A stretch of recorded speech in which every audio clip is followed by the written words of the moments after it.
श्रीमद् भगवद गीता अध्याय 8 भगवान की प्राप्ति।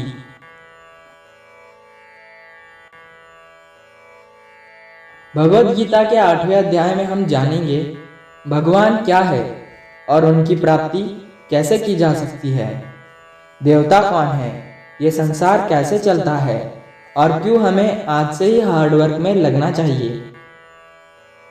अर्जुन बोले, हे कृष्ण, परब्रह्म क्या है, आध्यात्म क्या है, ये संसार क्या है और ये देवता कौन है। इस संसार का फैसला कौन करता है और कोई योगी आपको कैसे पहचानता है। श्री कृष्ण बोले, हे अर्जुन, ब्रह्म परम अक्षर है, आध्यात्म जीवों का स्वरूप है, कर्म भूतकाल का ऐसा त्याग है जिससे वर्तमान में परिणाम उत्पन्न होते हैं। हमेशा उत्पन्न और अंत होने वाले का नाम संसार है।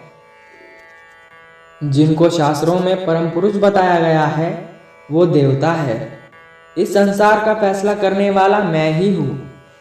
और जो भी पुरुष अपने अंतकाल में जिस जिस भाव को याद करता हुआ और अपने ध्यान को भ्रकुटी में कैद करके शरीर छोड़ता है तो वो उसी भाव को प्राप्त होता है। इसलिए मेरा स्मरण करने वाले मेरे पास ही आते हैं।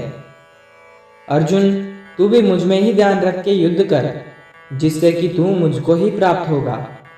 जो लोग हमेशा मुझे याद करते हैं वो बहुत आसानी से मेरे पास आ जाते हैं, और जो मेरे पास आ जाता है उसके दुख और मृत्यु चक्र समाप्त हो जाते हैं।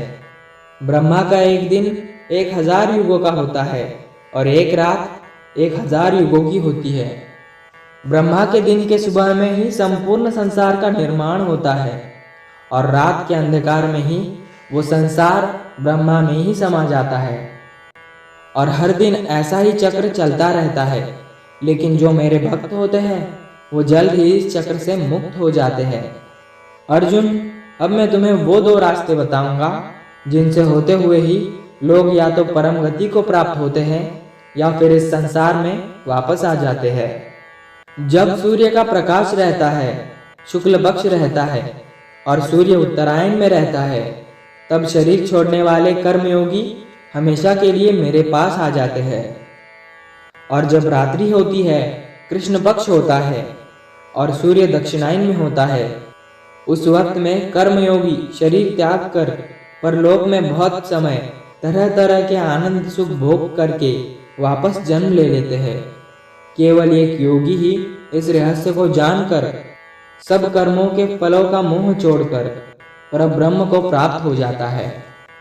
दोस्तों, इस अध्याय को आज के जीवन में समझा जाए तो ऐसा भी हो सकता है कोई भी वो मंजिल जिस पर आप अपना नाम हमेशा के लिए लिखना चाहते हो, उसके लिए आपको बहुत हार्डवर्क करना पड़ेगा। क्योंकि जैसा कि श्री कृष्ण ने बताया, ये संसार का चक्र बहुत बड़ा है। लोग आते रहते हैं और जाते रहते हैं, लेकिन जिन लोगों को अपनी लाइफ में कुछ ऐसा करना है जिससे उनका नाम हमेशा के लिए दुनिया में हो जाए, उन लोगों को ज्ञान योगी और कर्म योगी बनना पड़ेगा। ब्रह्मा का जो एक दिन है उसका मतलब है कि ये यूनिवर्स बहुत पहले से है और बहुत आगे तक चलेगा, और इंसान का जीवन उसके सामने बहुत छोटा है। इसलिए ऐसा ना हो कि आप लाइफ में सिर्फ सपने सजाकर बैठ जाओ और ब्रह्मा जी की रात्रि हो जाए।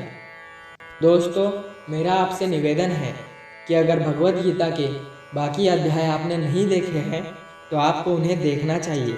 उनकी लिंक डिस्क्रिप्शन बॉक्स में दी गई है। तभी जाकर आप अपनी लाइफ में पॉजिटिव बदलाव लाकर सफल बनोगे।